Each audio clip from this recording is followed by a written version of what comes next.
Hello everyone and welcome back to my YouTube channel with another informative and useful video.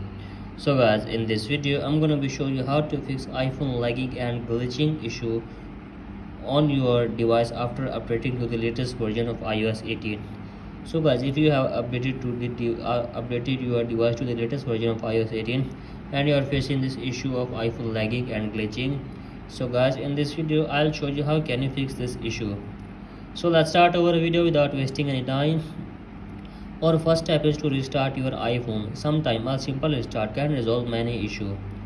For that you have to just simply open settings, so it below, then here tap on general, scroll it below, then tap on shutdown and shut down your iPhone for 15 to 20 seconds, and after that open your device and check if the problem is fixed or not. If the problem is still there guys, then you have to just simply close background apps. So guys, after close all background apps, after doing this, then you have to make sure that there is enough storage on your iPhone.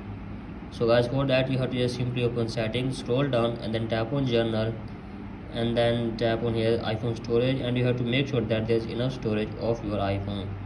If there is if their memory is full, then you have to just simply delete some data from your iPhone. So guys, you can try offload app and after that reinstall it again.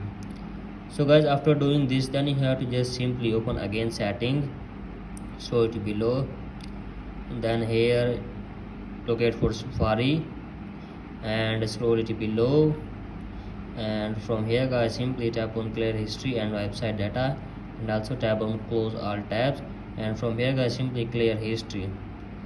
After trying all of these steps and you're still facing the issue, then I will suggest you to reset all settings. So guys, for that you have to just simply open general again, scroll down and then tap on transfer reset iPhone, tap on reset, tap here reset all settings, enter your iPhone password and reset your all setting, and after that hopefully your problem will be fixed. So guys, in this way you can easily fix your problem. So that's it for today guys, hope this video helps you. If you like the video, please subscribe to my YouTube channel as well. Thank you.